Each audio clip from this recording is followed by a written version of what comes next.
This podcast is a proud member of the Paranormality Podcast Network.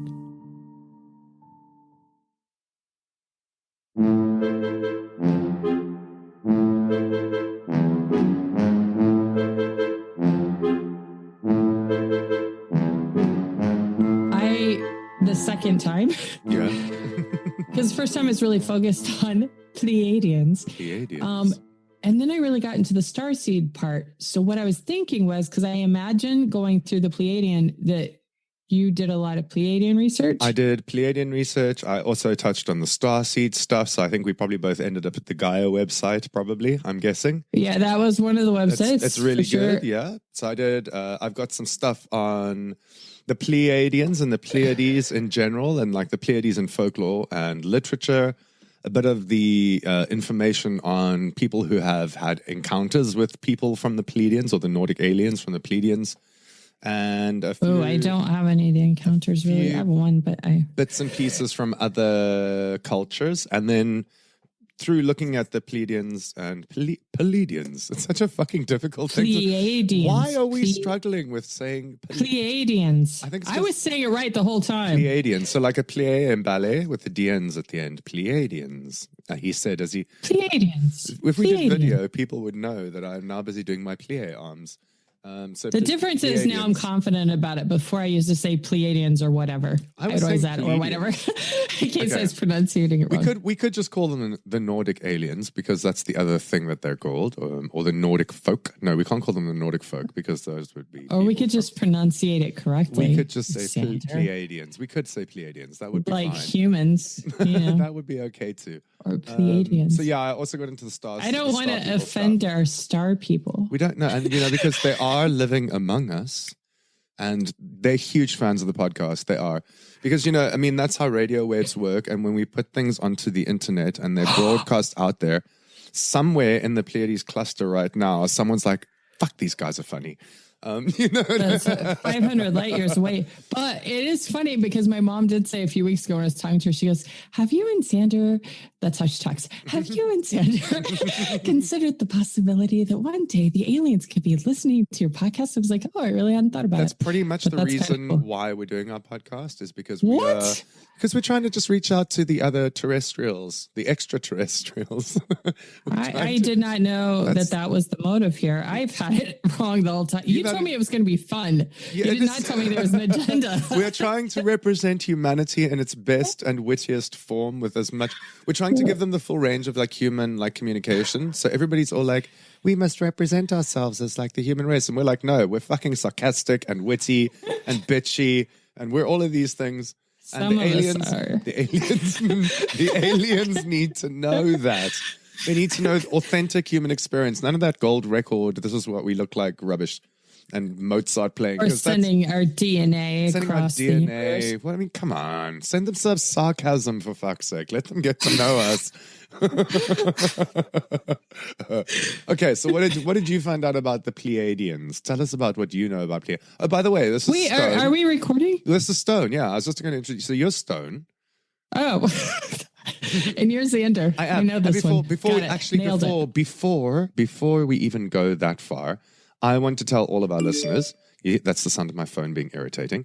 I want to tell all of our listeners that this past week was a very special day. On the 5th of December, somebody did another revolution around the sun, and it was your birthday. Stunned awkward silence.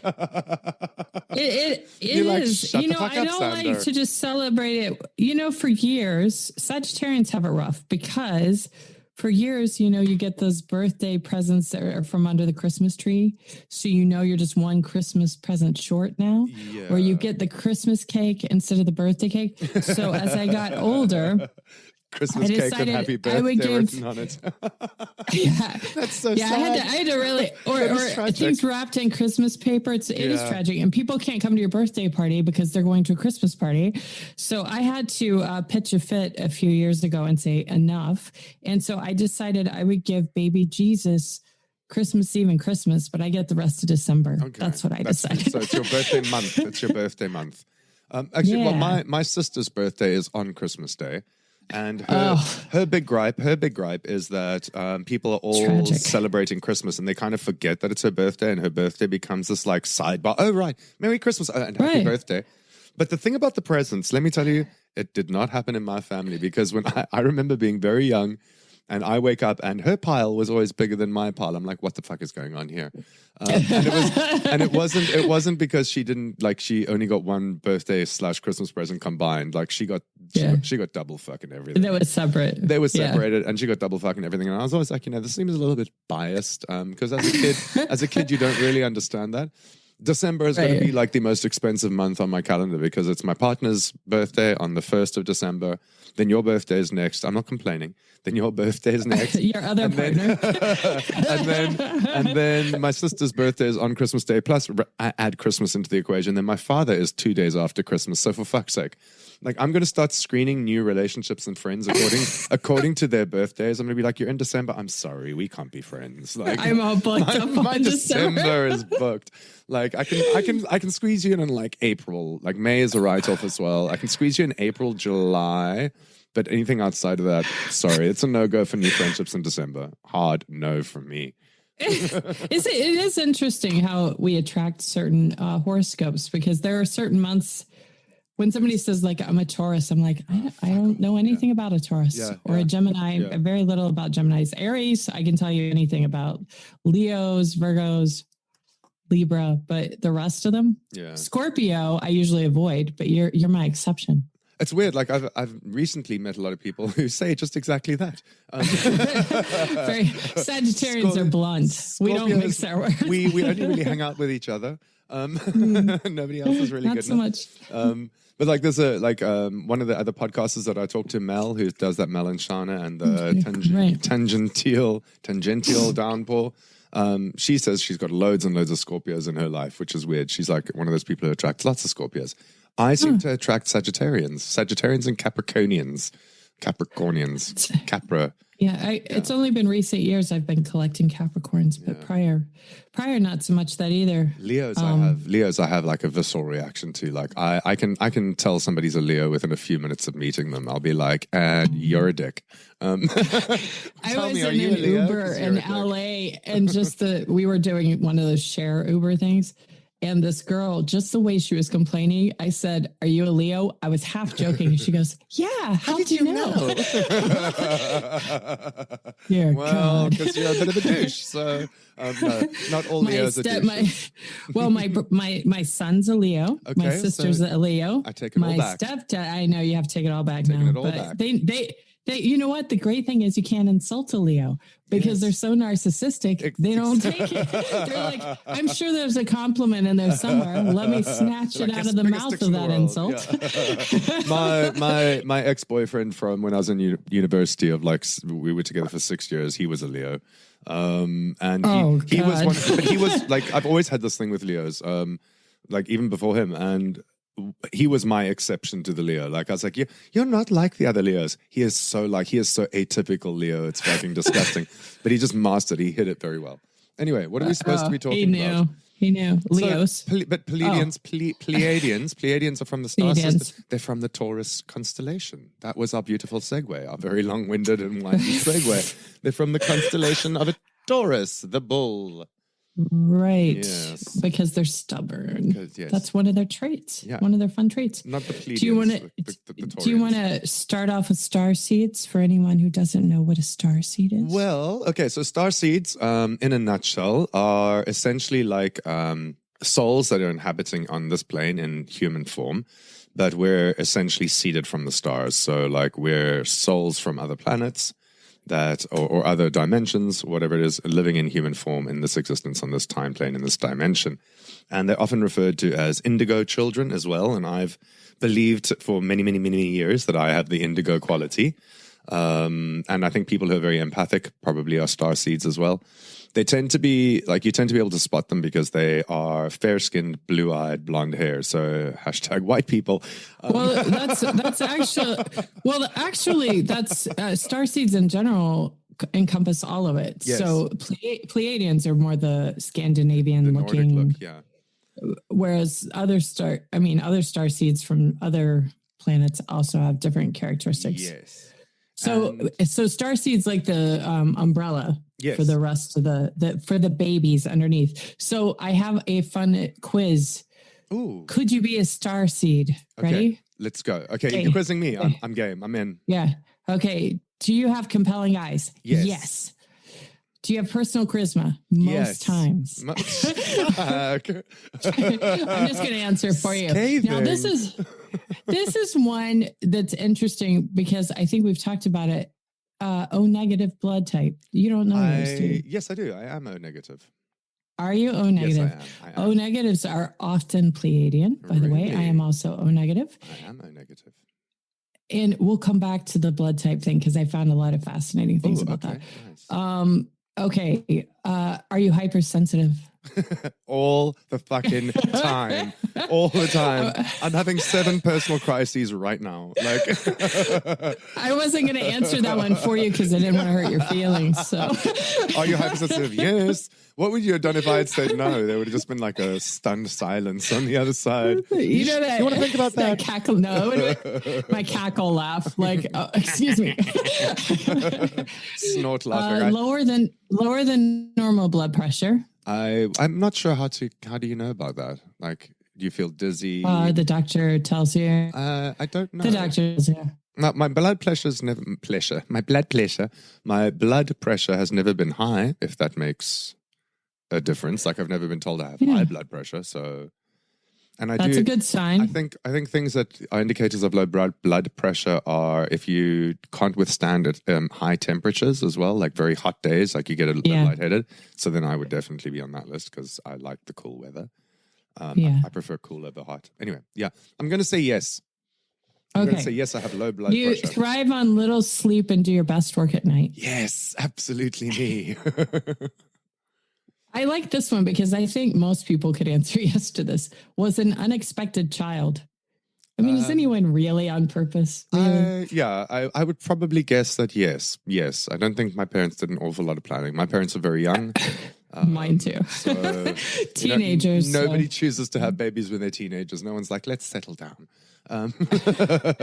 So yes. Although generally expressing love for their parents, feel that their mother and father are not their real parents. I looked for a birth certificate for years. I wondered if I was adopted for a long time. Yeah. See? Yeah. Many have, and this is to do with you, many have red hair. Whoa, yes, I do. I know. Well, yeah, you did. Shut up. See, remember going back to that hypersensitive thing? This is a good example of that. Don't make me prove it. Do not make me stand up on this camera and prove to you that the carpet matches the drapes. Please do not make me prove it to you. Let me tell you actually one fun thing. So when I was still on the scene in China and still like having hookups and dates and things like that, a lot of the general Chinese public are blown away by the fact that Westerners have different color pubic hair to like what's on your head. And I think for some reason they just assume that everybody in the world has a big black bush of pubes. I don't know why. Because every hookup I've ever had, they're like, oh my God. And I'm like, look at that. They're like, but it's not black. And I'm like, that's right. I really hope when the aliens listen to this. Like, pubes? What are pubes? So amused. What are pubes? Tell me about these pubes. Feel a great sense of urgency and a short time to complete important goals, a special mission. Yes. No kidding. During my time with Shiro recently, yesterday actually, I told him, and I've said this even to you, that I've had nightmares, not just the one before my birthday where I woke up and thought I was turning 60 and had like a meltdown. But before that, I've had these dreams and I start doing math. Like, how many more years do I have to do what I want to do? How many more years till I die? I'm always counting to 85. Like I think that's it for me. Yeah. But do you have that? Do you have that sense of time is running out for you? Yes. And I think a lot of it comes down, or a lot of it goes back, I think, to when I was in hospital and I had the abdominal tumor. I basically spent 4 months in a hospital bed, and it gives you an awful lot of time to think about how fragile life is, and it is just not worth wasting your time doing shit that you don't want to do because you're going to die. It's going to happen. So choose to spend your time the way you want to spend your life. Don't do things that other people think you should be doing or ever. There's no empirical evidence that we have to die, so I'm going to try to prove it wrong. That's my goal. Become too aged to be able to do some things that you want to do, type of thing. Life's too short. Right. Life's too short. Life is too short. And, something else that I've learned as well about life in general is that you ain't taking anything with you to the grave. Like there's a few things you are taking with you to the grave. One of those things is life experience. So travel and do all the things that you want to do because you're taking that to the grave with you. The other thing is tattoos. So go and get yourself lots and lots of tattoos because they're going to bury you with your tattoos. Not in a Jewish cemetery. Not in a Jewish cemetery, no. Or unless you get like, what's the word when they remove your skin? Gross. That's what the word is. Flailed. I want to say it's flailed. When they remove your skin, you can actually have your tattoos framed and like your skin sort of stretched and preserved. And I do recall that from a previous episode. Yeah, of your gross ways that you want to preserve yourself. Yes, but I think since then my plan has changed, and I'm going to do it without telling. I'm going to do it without telling anybody. Like I'm just going to quietly slip it into like my last will and testament, so that nobody in my family knows that they should do it, and I'm going to surprise them with gifts of my preserved skin tattoo after I've died. It'll be like just delivered to you. Ding dong, who's that? It's a delivery. What is it? It's some tattooed skin. That would be a surprise. Surprise. That would be a surprise. I don't know if it'd be a welcome surprise. You know what? Don't feel like you have to do that for me. You could like send a letter or a voicemail. A lampshade. No, I'll have it made out of my torso. Fine, torso tattooed, so it's got a lampshade with nipples. Yeah. If it has fringe and tassels, then maybe we'll talk about it. And we're back to the pubes. We're back to the pubes. What's that lovely fringe then around I'm your back lap? on no. Well, there's a pubes. I'm back on no. Okay, so I'm not going to go through all these because there's like 50, but let me get some highlight ones. They appear to have unusual abilities: art, music, math, drama, natural science, and healing. All of those you things. Sing better than any person I know. Oh, thank you. Sorry to anyone listening that also sings. I apologize.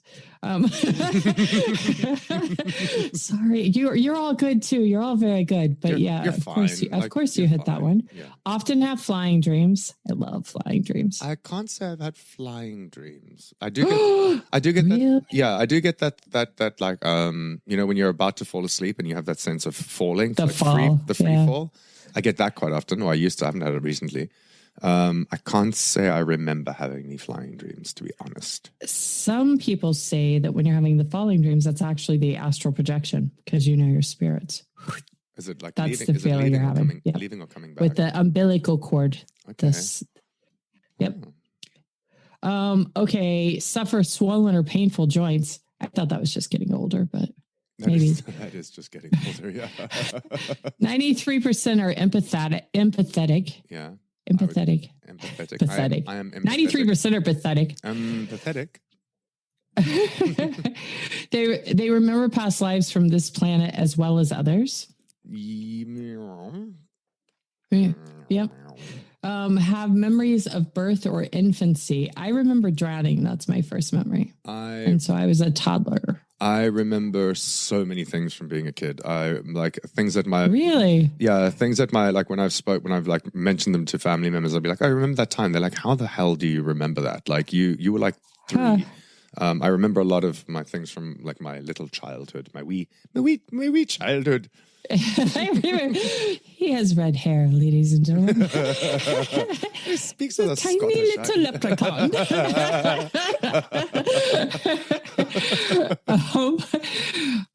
Telepathic or have psychic events. Yes. Taller than average. Maybe not much, but they are taller. We're both tall. And when I was reading about the Pleiadians or the Pleiadians, whichever way we're going to... Pleiadians. We're just going to go with it because YouTube said it was right. Okay, so what... And it's if YouTube says. But we fit, you and I, it was something I read when I was looking at the researchers. They say, why don't we try that whole sentence again? They are said to be between 6 to 8 feet tall. The Pleiadians. And so I'm banging that. I'm banging the zone. We interrupt your regular programming to bring you one quick reminder. Our big goal To end off 2020 with a nice big positive bang is to get onto the Podcast Magazine Top 50 Podcasts. And to do that, we need your help. The awesome part is that it's the votes from listeners that will get us there. So your vote really, really counts. All you have to do is click the link in the show notes below and vote for Xander and Stone Podcast, hosted by Xander and Stone, and hit send. Super simple. Show notes, click the link, write Xander with an X, Xander and Stone Podcast, hosted by Xander and Stone, and hit send. It would mean so much to us, even just to make it onto that list, and we really need your votes. So be awesome and vote for Xander and Stone. Dear God. I am not fussy. You took that to a whole other level than I was expecting. But yeah, I don't know why I didn't expect it, but that's on me, really, at this point. They are interested in life and people find them fascinating. Oh, these things are all true. Okay, so clearly you and I are from the Pleiades. Clearly. And I mean, how many times? None of those sounded like bad things. No, Why would we not say that we are? Maybe they are. Maybe there is a list of like, here are all the shitty reasons, the shitty things about I know, right? The dark side. Well, they do. So that's about star seeds, which again, that's the umbrella. But with the Pleiadians specifically, they say that they're stubborn, but that's because they have that sense of knowing better. And I think I've sent you that clip probably a couple times now from. What is the name of the movie? I, of course, lost it. Oh, Broadcast News, where it's this, where the smartest person in the room syndrome comes from. Yes. Because when he says it must be great to think you know everything, and she says, no, it's awful. And so that's pretty much why they say Pleiadians are stubborn, because like they automatically feel like they know better, or they see the bigger picture, or they don't understand the minute nonsense rubbish meetings. Oh my God, don't like. I'm never more frustrated than in meetings. And there's, I think it was it Elon Musk, or it was some like big Fortune 500 tycoon person who said like, you're either having a meeting, it might have been Bill Gates or Steve Jobs. Okay, well, anyway, somebody big. He said, you're either having a meeting or you're working. You cannot do both. And I'm like, yes, Steve. It was Steve. It's fucking Steve, because meetings are such a waste of time. And my absolute, like the thing that gets under my skin the most is when you go to a meeting and somebody opens a fucking PowerPoint. Could you just have emailed me the PowerPoint, please? I can go, like, I don't need you to read me the slides. To read it to me. Come on. All right, so the thing. Although the truth is, I often probably would open it up, eyeball it for a second, and then close it. Maybe it's good that they we would just absorb the information fast. Instead of listening to Joe Schmo read their fucking PowerPoint slides. And they do, and they get so proud of themselves when they put in like a fancy transition between slides. Suck my dick, please. Just send me the PPT, please. Okay, so I've got from the Gaia website, which Gaia is fantastic. We'll just do a little quick plug for Gaia. How do you know if you're a starseed? And from the Gaia website, it says, you may have a quiet sense that you came from somewhere beyond this planet and can imagine your physical appearance from prior lives in other worlds. Maybe you fantasize about life in other galaxies with the hope of incarnating elsewhere for future births. You might also be wondering how you got here and if you'll ever return. There are so many things I have to say about this. Even with these feelings of alignment with other worlds, you might never know whether or not you are genuinely a starseed. We all seek belonging, alignment, or kinship with another person, family, group, culture, or society. To fill our hearts and inspire us, we crave acceptance and connection.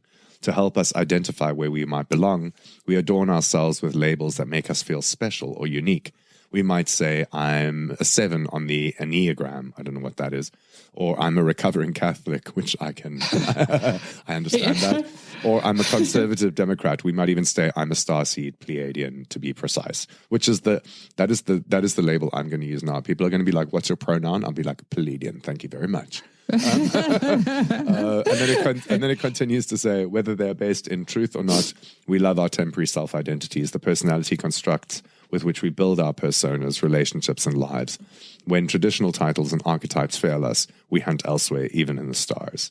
So I think that is a really awesome way of like putting it together, like this, almost like somebody who feels like the identity of not just like gender and race and things like, but the identity of being part of like the human race. You feel like you're a bit on the outside looking in, and that you don't really connect with like a lot of the, like you just said, the day-to-day bullshit of being human.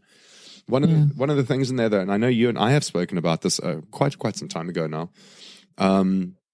The actual constellation for the Pleiades, from ever since I was a little kid, when I looked out of my parents' home, when I looked out of my bedroom at night, I would always seek out the same like cluster of stars that I saw. I'm sure I've told you about this, and it was always like I always knew exactly where to look, where to find it, almost like instinctually. Obviously, being in the southern hemisphere, it's a different sky to what I'm used to now. And it turns out many years later, I always called it my key. Like I looked up at and I thought it looked like the back end of an antique key, like like a stem with like a round thing on the end. And I always called it like the key stars. I found out many years later that it's actually the Pleiadian star constellation that I was looking for.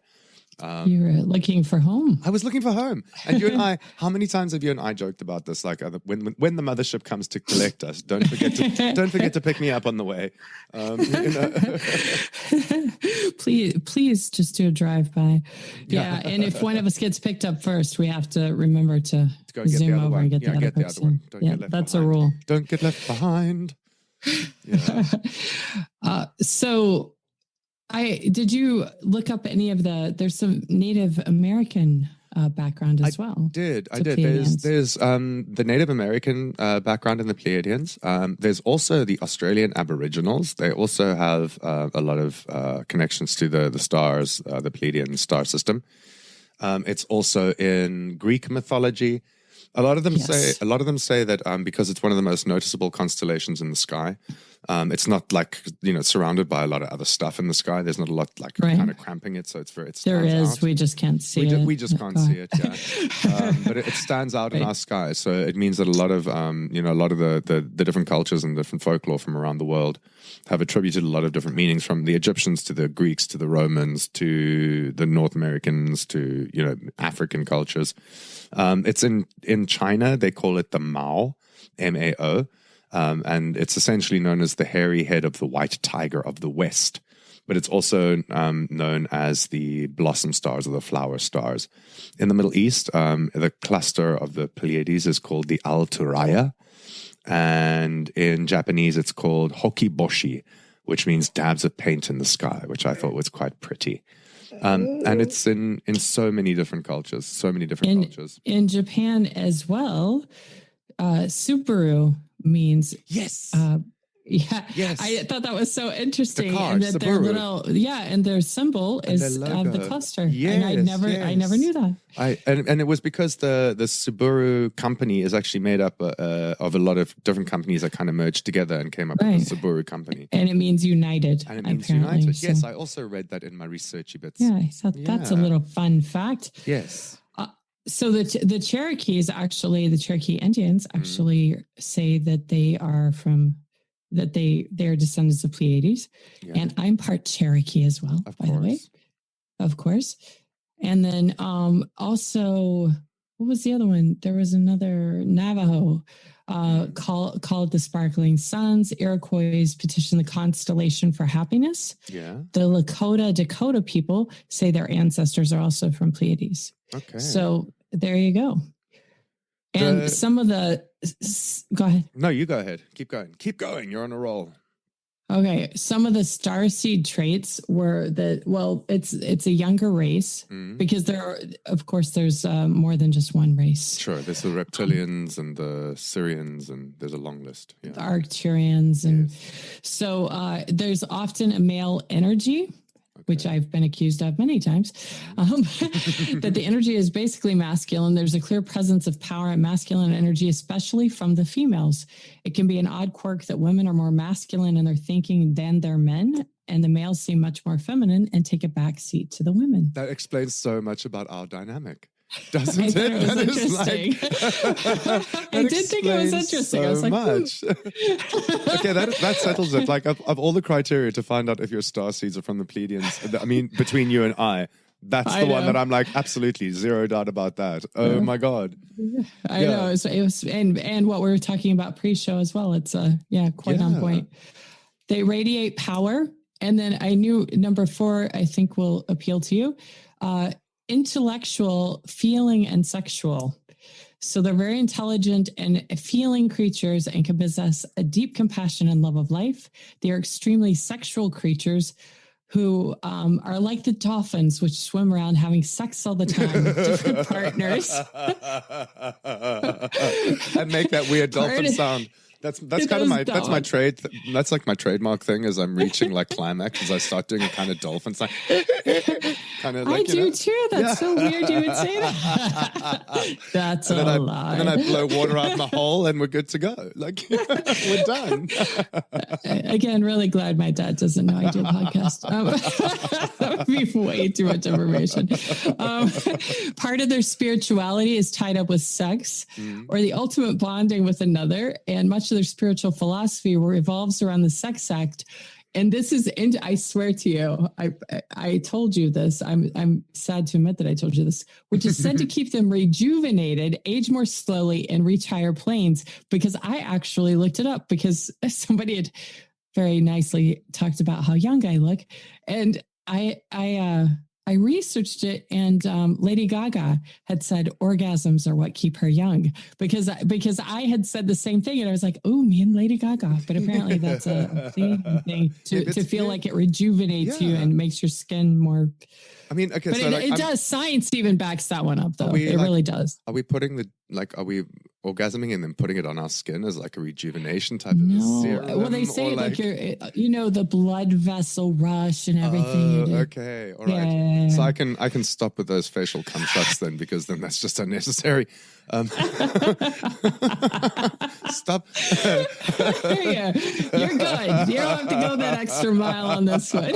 You're fine. But whatever works for you. Don't waste it. I'm not judging. Jizz on my face. Okay, no. I wished you hadn't gone quiet as I said that. I was hoping that was going to get drowned out by your laughter. Yeah, I did. I did look at the indigenous peoples of America and their connection to the Pleiades as well, and it's a very long list: the Iroquois, the Hopis, the Cheyenne, the Cherokee, Caddo, Blackfoot, Lakota, Kiowa, the Mono, the Navajo. I mean, the list is very long, and they all seem to have the same kind of like origin story. Like the one for the Hopi Indians is that the Hopi determined the passage of time for nighttime rituals in winter by observing the Pleiades and Orion's belt. And they would use it to basically mark time. And they used like the Pleiades star constellation as one of their like calendar marks. And it's also very connected to the Mayan calendar as well. And the Mayan calendar had a lot of connections to the Pleiades too. Agreed. Yes. a hard yes. I thought there was more, so I was waiting. That's a hard yes. A lot of different cultures call them like the seven something. So like the seven sisters or the seven brothers or the seven wives or whatever it might be. And in the Australian Aboriginal like folklore, they call them the seven sisters of the dreaming stars, which I thought was really, really pretty. I love that. Yeah. That's poetry. And it's very similar to a story to what appears in the with ancient Greeks as well. But they say that in the Seven Sisters story in Aboriginal Australia, the group of stars are known as the Pleiadians. I don't know if I'm saying that correctly, as per usual. You are. The Pleiadians sisters. So obviously there's different tribes of the Australian Aboriginals as well. In the Warl, W-A-R-L, which is difficult to say, Warlpiri, the Warlpiri story, the sisters often represented carrying a man. And this man is in love with the seven sisters, the woman. So they attribute a lot of like kind of feminine, feminine symbology to these stars. And then in the South African cultures, in Zulu, one of their origin stories, the Zulu people, like if you go very back, they don't obviously have any written record of their history. It's all word of mouth. And there's a dude who's still alive today, I believe, or he was at least a few years ago. And he is one of the the oldest known storytellers of the Zulu people. And he even wears this very, very interesting piece of traditional jewelry that is part of the origin story. And each, like, almost like a set of rosary beads, like each bead has a reason and a story into it. Oh, nice. But the story in this necklace that he wears, and each stage of the story that you go through, is the story of how we arrived, or how the Zulu people arrived from the stars, and they are actually star-seeded. They are actually star people. And of course, guess where they come from? The Pleiades. So even the Zulu culture, their origin story of how people got here, how their culture started, where humans come from, is that we came from the Pleiades. We came from that star constellation. So it's very interesting. Yeah, very beautiful. Very beautiful. Yes. I was able to find a little science on this. Tell us a little bit of science. Dr. Michael Eamon Sala? Dr. Sala. We're just going to go with Dr. Sala. In 2001, became interested in the study of all of this. And so him and a team of exoscientists claim that Pleiadians are our far distant cousin and our ancestral forebears. And some of this ties back again to the rhesus negative blood type. Yeah. So that I had read that before, that if you have O negative, you're likely to be a lizard person and things like that, which is sort of fascinating. And I think I told you, because in China it's called panda blood because it's so rare. Yeah. And you're the universal donor if you're O negative specifically. But so the theory goes back to ancient Sumerian times, when a highly advanced alien race came from elsewhere in the cosmos and began building the first human societies. They believed that they genetically altered primitive human species, creating stronger, more adequate beings that were used as slaves. Yes, the Anunnaki. In the distant, yes, yeah, in the distant past. The RH negative would be a legacy of the do it again. Anunnaki, yes, left on Earth, among other things. And then they actually reference the Bible and say Genesis 6:2, where it says the sons of God saw the daughters of men, saw they were fair, and took them wives, all of which they chose. And then 6:4, which says God came into the daughters of men, they bore children to them, the same being mighty of old. Yes. So not only the science, the biblical tradition, and then Native Americans and all these other cultures, it seems to be a very consistent theme. Yeah, the Anunnaki, they apparently come from the planet Nibiru. And they obviously are given credit for developing the human species and like genetic modification, like you said, with Neanderthals to come up with Homo sapiens sapien, which is us. And that we were supposed to be a slave race here to mine gold because they needed gold for their atmosphere. And now there's a lot of like conspiracy theorists that say that the Anunnaki are still alive on the planet, but they're represented as part of like the Illuminati and these shadow governments, and they're the ones that are in control. And now the commodity that they want is power and money. But the Nephilim, like that little phrase that you read out from the Bible there, did you notice how that they referred to the gods in plural? Which I thought was very interesting, because the entire Bible, they talk about there being one God, and it's, thou shalt not have any other God. But there are actually a few books of the Christian Bible, or, that reference gods in plural. And there's, I will misquote the passage now, but like there's and we shall make man in our image. And it's again referring into the plural. So there's a lot of like controversy around that, which I think is fascinating. Interesting. Yes. Aliens. It's going to be the most obvious explanation. Is the aliens. Right.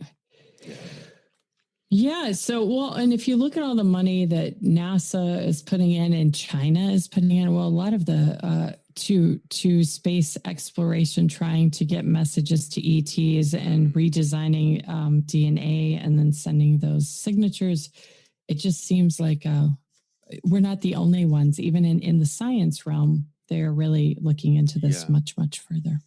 I mean, I think was it Stephen Hawking or one of those that said like we need to be a little bit careful about just sending signals out into space, because we don't necessarily know who's going to pick the signal up and what their intention will be. And they may treat us like bacteria because they wouldn't think they might just completely wipe us out. Yeah, exactly.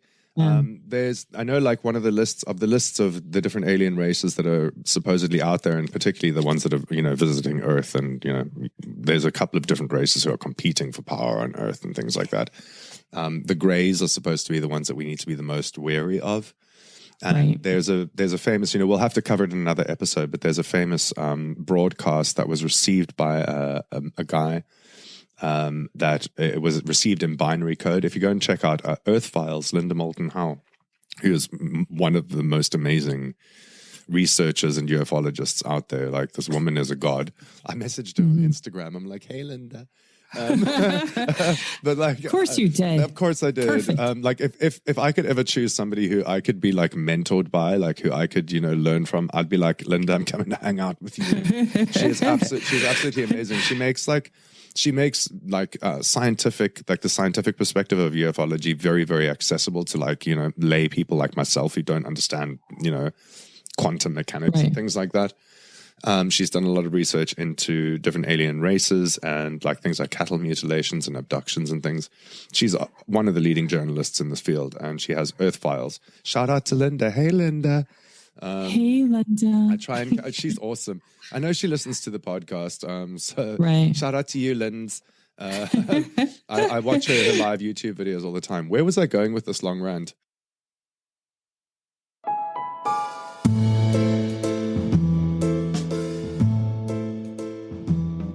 Hello. I'm Lindsay. And I'm Rebecca.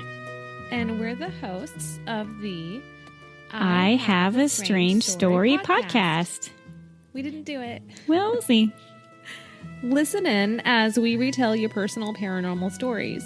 We've got Bigfoot, we've got aliens, we've got skinwalkers, and we've got movie references. Listen in every week as we retell your paranormal stories with comedy, cussing, and class. And sometimes coffee, and sometimes cats, and sometimes beer or wine, and sometimes cats and trash cans. Okay. Catch us on Apple Podcasts, Stitcher, or wherever you listen to your favorite shows. Bye. Bye. Oh, yes. So there's a guy who received telepathic messages when he had an encounter with UFOs. And it was done in binary code. And, people are like, why binary? And because it's the universal communications, it's ones and zeros. Math, mathematics. Hashtag math. Hashtag math, hashtag music. But, and those two things are very connected, math and music. But when the code was deciphered, it essentially gave us warning of certain coordinates for certain star clusters that we must avoid. Because we don't want them to pick up on our messages, but essentially we're saying like, "Hey, here we are, come and get us," type of thing. Right. So I think that's scary. We need to be careful. But it was Stephen Hawking who said, "Either we are alone in the universe, or we are not. Both thoughts are equally terrifying," which is the truth. What do you think? Would you be more afraid of the fact that we're alone in the universe and we're like this kind of like cosmic joke kind of thing, or like a cosmic mishap? Fluke. That's the word. Or would you rather be in a universe teeming with life? Unknown life. A universe teeming with life. Absolutely, right? Like, what a scary thought. I don't, the lonely planet, that's too scary. Far too terrifying. And there are also a lot of people who have been in contact with aliens and received messages from the Pleiadians and these people who say that they actually protect our planet. Very unknown to us, they've been protecting our planet from like asteroid impacts, comets and things like that, invasion by other alien races. So we might have these like secret guardians kind of just lingering, just outside of our kind of telescope zone who've been protecting us for all of these times. And I'm going to call it, it's the Pleiadians. They're protecting us. Of course it is, because we've been told that we're Pleiadians. Of course it is. And we know that they're listening to this podcast, and we just want to extend our deepest gratitude to the race of Pleiadians who have been protecting our planet. Thank you for having our backs. Thanks, guys. So I was at a Tucson Peace Fair. Yeah. This begs to be mentioned. And there was a guy who came up and he had these crystal blue eyes. Mm-hmm. Like those unnerving. I've met a couple people like this, and both of them were as suspected unnerving. And he introduced himself as Zen. Of course, I'm at a peace fair, so I'm like, of course your name's Zen. Yeah. It's hard to not be sarcastic. But I kept it inside. I was pretty proud of myself for keeping that one inside. Of course it's Zen. Of course it is. So then I asked him what he does, and he said, I am an officer with the Ashtar Command. And I said, what is the Ashtar command? So then he proceeds to tell me, and I am dying inside because I have a good sense of humor and everything in me wants to laugh out loud. You've got so many jokes. Yeah. Stifle, keep a straight face. You can get through this. Nod, smile, nod, smile. As soon as I get in the car, I'm like, Ashtar command, thinking like, I mean, some sort of a weird cult still or be, he could still be a nut job, but thinking he just made this whole thing up because I'd never heard of the Ashtar command. Sure. And he told me like Galactic Federation and we're in charge of protecting blah, blah, blah. Mm-hmm. And then I looked it up and I was like, oh, this is legit. This is a real thing. I mean, you know, people, and then I started reading more about Ashtar and the messages that were channeled and all those things. But yes, supposedly I met an officer from the Ashtar command. So for those people who don't know, what is the Ashtar command? So it's Intergalactic Federation. And so it's different entities from different planets that are protecting and taking care of each other, but I think they're mostly looking after us as well. Yeah. And they supposedly have meetings with our leaders as well. Like they have these secret meetings about what is in the best interest for us. Yeah.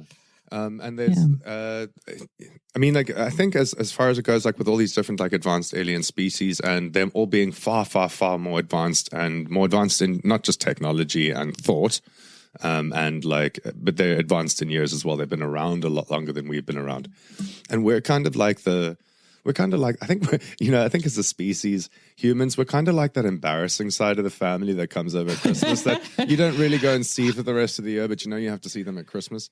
It's the Jerry Springer show. We're kind of like we're not even Jerry Springer. Yeah, we're like the weird cousins. We're like the undeveloped, like, you know, slightly slow cousin. Who's a little bit too old, but is still sitting at the kids' table because you know that's where they belong. So somebody's got to look out for us. we're that kid. We're that weird kid, that slow kid that sits at the child's table when they're far way past that age as a species. But so I did have a look. So look, the Pleiadians are also known as the Nordic aliens, and I don't know if this is going to be a very controversial thing to say on the podcast, or whether it's even going to make it into the podcast. I'm gonna judge from your reaction to what I'm about to say as to whether or not this is allowed to get aired, or if it's gonna start some sort of like excited for what's coming next. So there's something that I've considered, and I might have even mentioned this to you in the past. It's something that I've thought about many, many times. If you look at the native people of any continent on Earth, if you look at Africa, the native people of Africa are dark-skinned with brown eyes and dark hair. If you look at the Aborigines from Australia, dark-skinned, darker. If you look at the Inuit people, if you look at the Native Americans, they've got like a darker skin tone than, you know, what people like us have. When I say people like us, I'm talking about Caucasian people. They're physically more designed to live on this planet comfortably because of the exposure and our distance to the sun. You know, like if I go into the sun for like, you know, more than 10 minutes, I'm burnt red. My skin does not like the sun, that, you know, the star. I get burnt. I'm not built to be outside for extended periods of time. They talk about the Nordic aliens, right? If you look at the land masses of Earth, even if you look at places like Asia, dark hair, dark eyes, and skin that can, you know, handle the sunshine and goes a beautiful golden color. When you look at like the description of Nordic aliens being light-skinned, light-eyed, and light hair, we're actually not designed to be this close to our star. We're not designed to be this close to the sun. It shouldn't have to harm us. If we had developed, if you want to look at something like Darwin's theory of evolution, if we had evolved on the planet, we would have evolved to have skin that can at least withstand the impact of the star that we live next to. So my theory is that this Earth actually belongs to the native people who come from all of these other continents. It belongs to the Native American people, the people of South America, the people of Africa, the people of Asia, and the Aboriginals. I think us, you know, Caucasian people, I think we're the weirdos. I don't think we're built to withstand this planet. I think if there's going to be a race of Neanderthal or whatever it is that had genetic manipulation from something from another planet, it would definitely be us. because we are That's interesting. we are physically not built to be in this proximity to the star that we're in proximity to. We also, and this is something I learned from just traveling around a lot, we also tend to have far more allergies to foods and things and environmental stimulus than what native people will have. So, like, for example, my allergy is watermelon. And people look at me like I'm talking absolute rubbish when I say, like, if I eat watermelon, my throat starts to close up. I'm allergic to watermelon. I'm allergic to feathers. I'm allergic to grass pollens. I've got so many different allergies. Shellfish. You know, but again, it's if those things are part of our natural environment, over evolution and over time, surely we would have, you know, adjusted to life on the planet and the things that give us sustenance, food, and we wouldn't have allergies to them. So, I mean, what do you think? Is that a very controversial, kind of racially dividing thing to say, that I truly believe, or no, wait, let me not say truly believe. I suspect that the Earth and the people who are meant to inhabit this Earth and who this Earth belongs to is not the blonde-haired, blue-eyed, white-skinned people who are on this planet. We come from, and if you look at, again, another thing is if you look at the very extremes, if you go from Africa where people are dark, you go from the Middle East and Asia where people are dark-skinned and dark complexions, dark hair. Sure. And then all of a sudden, lily fucking white. You know what I mean? There's no there's no in between grading. It goes from like dark skin, designed for this planet, designed for this environment, to lily fucking white, can't be in the sun for more than 10 minutes or they roast. You know what I mean? Right. Is that a very controversial thing to say? I mean, I think it can be perceived that way, but there's a difference between, is it racially dividing? Well, yeah, of course. I mean, everything you said is just racially dividing because you're separating races, but I don't think it's racist. No, it's not. I don't mean it in that way. So that's a very different thing. No, I mean, I think it's a very interesting theory, and it actually goes back to the rhesus negative thing. Is that one of the things they had said is if we all evolved, like let's say we all evolved from chimpanzees or whatever, then we have all these different blood types. Like so where do all the different blood types come from? And the other thing is, for instance, when I had my son, because I was a negative and his dad was a positive, I had to have a shot so that just in case Chase was positive, my body wouldn't reject the fetus. Oh, wow. So one of their theories is that because we have alien blood, that if the baby is not an alien, our body automatically, it doesn't have that alien genetic code, that our body automatically rejects it. Yeah. Crazy. And so there are all these different, like it is a mutation to be Rh negative, but it's also the universal donor that can give life to anyone. Yeah.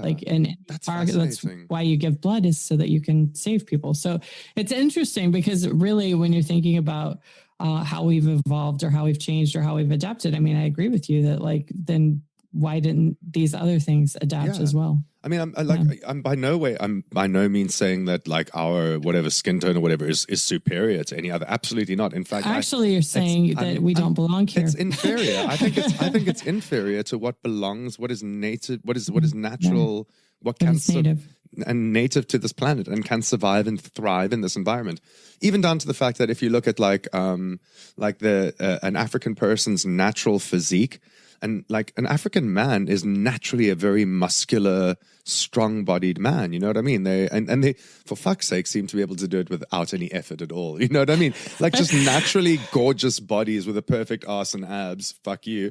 Whereas I have to go and take like fucking muscle supplements and go and work out in the gym like an idiot 6 times a week just to even get like a part of that. So I just think like just to carry your big head around, just to carry my damn head around. Yeah. Whereas they just have, natural physiques that are more designed to be able to survive in this environment. Whereas we do not. Now here would be the contradiction is that we just named several cultures, including Native Americans, who believe that they are from, interesting, that they're also Pleiadians. Yeah. Well, I mean, the origin story is right. Yeah. I don't know. Like it's but anyway. No, it's an interesting theory. It is. The reason I brought it up though is because when you look at the other name for the Pleiadians is that they're called the Nordic aliens because of their appearance. Right. They look like so in ufology, Nordic aliens, they're basically like a humanoid extraterrestrial, and they're said to come from the Pleiades, obviously, and they kind of resemble the Nordic Scandinavians. And people who have had contact with them describe them as being 6 to 7 feet tall, so about 2 meters. They have long blonde hair, blue eyes, and fair skin. And there's the ufologist George check. The ufologist George Adamski is credited with being among the first people to have claimed to have contact with the Nordic aliens, and that was around the 1950s. And I did a little like poking around about George Adamski. He was a Polish American citizen and an author, and he became pretty widely known in the UFO circles for his claims about having contact with the Pleiadian people. And it happened sometime around the 20th of November in 1952. And him and several friends, they were in the Colorado desert near the town of Desert Center in California. What a very literal name to call a town. Desert Center. What should we call it? Well, we're in the middle of the desert, so let's call it Desert Center.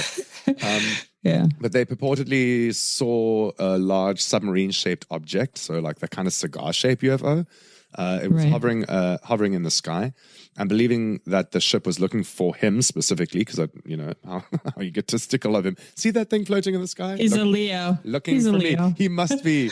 Wait, when's his birthday? Let's see if I've got his birthday written down. What month? He's 21st to 17th of April. No, yeah, 17th of April. He's in Aries. He's in Aries. Okay, well, go figure. He said that the fire sign, though. Still, they have some ego, those Aries. Go ahead. But believing that the ship was looking for him, Adamski is said to have left his friends and wandered off and headed away from the main road. Shortly afterwards, according to Adamski's accounts, a scout ship made of a type of translucent metal landed close to him, and its pilot, a Venusian called Orthon, got out the ship and basically came and sought him out. And Adamski claimed that the people with him also saw the Venusian ship. But this one, he talks about it being Venusian, not Pleiadian. And it was later on that he started talking about the Pleiades and this kind of like knowledge that he had received from the Venusians about all these different like alien races and things that exist out there in the world, in the universe. In the universe. I think it's interesting how much is hidden from us because as far as the government goes, because there have been leaks, obviously, and things that come through. And then I saw, I don't know, something in Canada where it was people that had retired and were able to talk about it. And I think we're all ready for it. I wish they would just go ahead and open it up and say, okay, this is what's really happening. Yeah, I think that would be nice. A lot of ufologists and people and who kind of report on this sort of thing, they're saying that it is coming. And if you start to look like recently, the US government kind of confirmed that what they call the Tic Tac movies or the Tic Tac film, which was recordings of UFOs done by the military.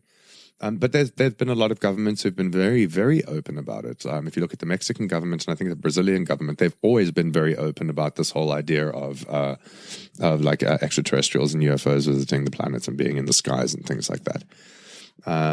America just knows it'll get an uprising, so we try to keep it under wraps. Will they really be? Do they? They seem to. One of the like reasons they're not disclosing it and they're trying to keep it under wraps is because they say it's going to first of all it's going to shake the foundation of every major world religion. Finance. Yeah. But that also the people are going to go into complete chaos and everybody's going to run around amok thinking, oh God, we're not alone. Really, is that going to happen? I think they should have a bit more faith in modern man. I would agree with you, except I've seen what happens here with just trying to get people to wear masks. Yeah. So I've lost a lot of faith in the idea that people can keep it together. It is our right not to wear masks. Can you imagine? Yeah. Yeah. I think we have civil unrest over masks right now, just to be clear. So.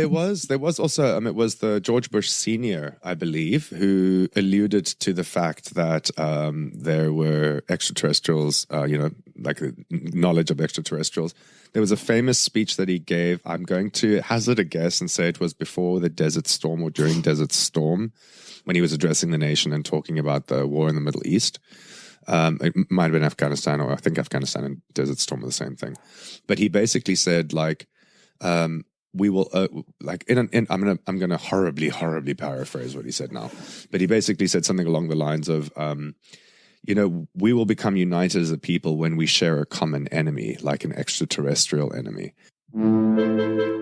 We have a favor to ask of our listeners. If you're enjoying listening to the Xander and Stone podcast, do us a solid and tell your friends, family, even your frenemies about the Xander and Stone Science and Supernatural podcast. We don't mind if you share the links of our episodes on social media because sharing is caring. While you're at it, hit that subscribe or follow button on your podcast app and leave us a comment and a rating. So he's like the fact that, like, you know, on Earth we fight each other over things like religion and land and stuff. Yeah. But how quickly we will all come together when the threat is something. As humankind. Yeah. When we need to like fend off an invading alien race or something like that. So that's interesting. Yeah. Yeah. And then I did not know he said that. And then I missed that memo. I believe it was Jimmy Carter. I'm going to have a quick go. But I think it was Jimmy Carter who had a UFO sighting. Was it him? Was it Jimmy Carter who had a UFO sighting? I'm asking you, Stone. Was it Jimmy Carter? You should know this. Yes, it was. I thought you were asking. You said you were going to have a goog. I thought you were asking goog. I am asking goog. Why are you asking me? You have Google right there.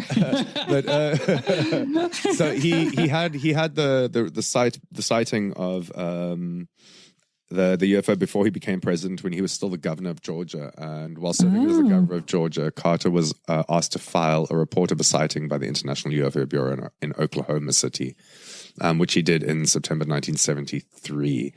And it was on the evening of 1969, 2 years before he became the governor of Georgia. Carter was preparing to give a speech at the Lions Club, like the charity club.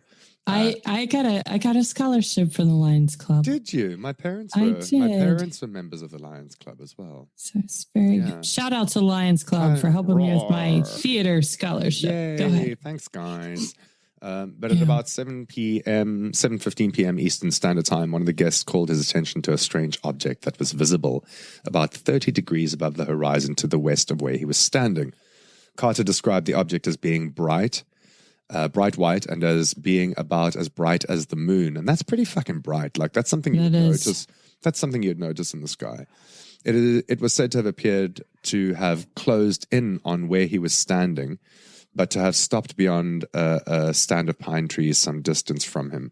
The object is then said to have changed color, first to blue, then to red, then back to white again, before appearing to recede into the distance. Carter felt that the object was self-illuminated and not solid in nature, which I think is very interesting. Self-illuminated and not solid in nature. Carter's report indicates that it was witnessed by about 10 or 12 other people and was in view for 10 to 12 minutes before it passed out of sight. So even the president has reported on having, encounters with UFOs. And of course, we need to talk about, or we need to mention, the astronauts who returned from the Apollo missions, who were all sworn to secrecy. There's bits of missing tapes from the Apollo missions where they said that Neil Armstrong and Buzz Aldrin actually mentioned that, like, there are aliens on the side of the crater and they're telling us to leave, that we shouldn't be here. And now I believe it's Edgar Mitchell, who was also on the Apollo missions, who's now starting to come forward, basically confirming the fact that our government's known about it, NASA knows about it, and there are definitely aliens that are visiting the planet. So there's a lot of stuff happening around the disclosure of UFOs at the moment. I think it's exciting. I think it's fantastic. It is exciting. I think it needs to happen. It's time. We're ready. America can be ready. Well, we've handled a lot this year. Just go ahead and do it this year. If you're going to do it, this is the year to do it. Just finish 2020 off with a bang. Bring the aliens.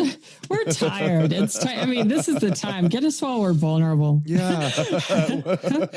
We're just... And maybe bring a corona vaccination with you or something. I don't know. We don't have a lot of fight left in us. It's a good time to reveal another one. It'll be a good welcoming gift, as if they're like, we bring you solutions for your coronavirus problem and all those sorts of things. But yeah, and then going back to what we were talking about star people as well. It was actually like the concept of star people, which they refer to as like a new age belief or like a fringe theory, which I don't quite agree with. But it was introduced by Brad Steiger in his 1976 books, Gods of Aquarius. And he was the one who started this kind of idea or this argument that certain people originated as extraterrestrials and that they arrived on Earth through birth or as a walk into an existing human body. I've never really heard. I've heard that phrase a couple of times this year. You've actually said it to me as well. Shiro did during my interview with him that it was a walk-in. What exactly is a walk-in? Like, what exactly is a walk-in? So, and I hadn't heard the term walk-in, but I had read a story about this person as well, and it was specifically described as a walk-in. So, basically, let's say at this point you decided that you wanted to check out, and your soul had already agreed, like, okay, at this age I'm going to check out. Okay. Then this entity could have this agreement with you and take over your body and resume your life, but now you're out. So the story I had read said that there was a woman, and I have no specifics. I haven't looked it up since I read it the first time, but that she was very depressed and like suicidal and had just had it with life. And then one day her family came in and talked to her, and she said, like, for instance, I don't know the names, but call me Joan.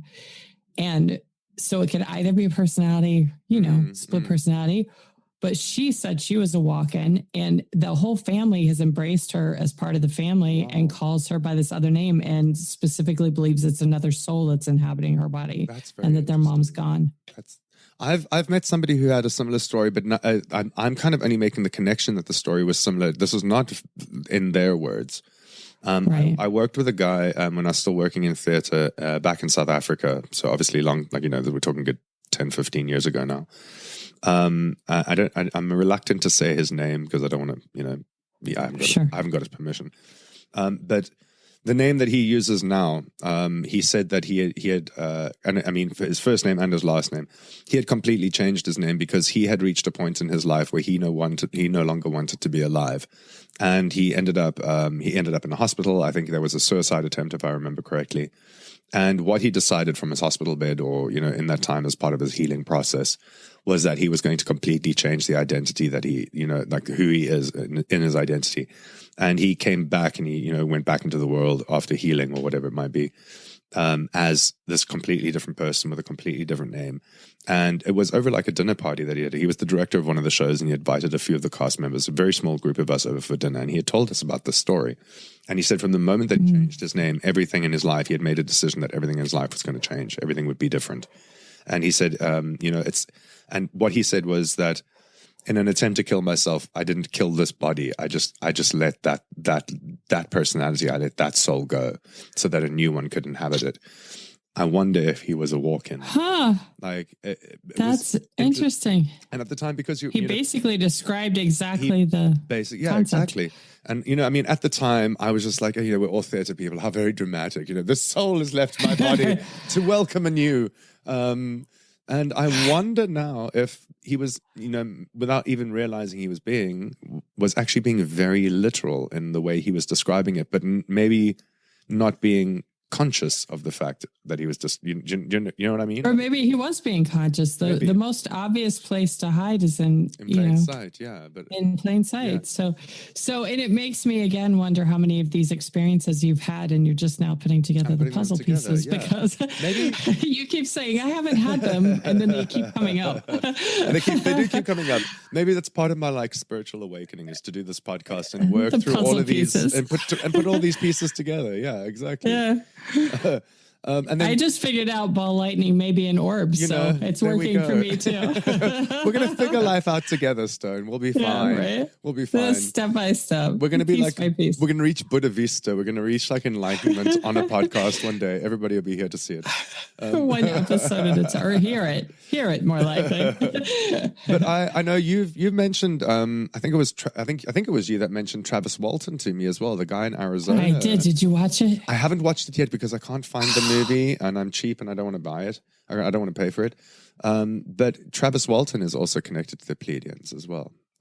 Did you see me roll my eyes? I tried to make sure you saw. I actually didn't see it, but I visibly my soul felt it. I was making sure to the camera. Yes, I think that's a really it's well documented, and it's 20 years later or something, and the stories haven't changed. It's really impressive. Yeah. So for the listeners who don't know, and I'm sure most of you would have heard of it, but for those who don't know, the Travis Walton UFO incident is an alleged alien abduction that happened in America in the Arizona. in Arizona, yes, in Snowflake, Arizona, in the Apache Sitgreaves National Forest. And while riding in a truck with 6 of his co-workers, Travis Walton and the 6 co-workers, they encountered a saucer-shaped object hovering over the ground approximately 110 feet away, and it was making a very high-pitched buzz sound, very similar to the buzz sound that your ball lightning was making, that kind of high-pitched buzzing. Walton claims that after he left the truck and approached the object, a beam of light suddenly appeared from the craft and knocked him unconscious. The other 6 men were frightened, and supposedly they drove away. What a fucking douchey thing to do to your friend. Your friend gets out the car, there's a saucer-shaped thing in the sky, beam of light comes down, zaps him, he's unconscious, everybody's like, fuck this, let's leave.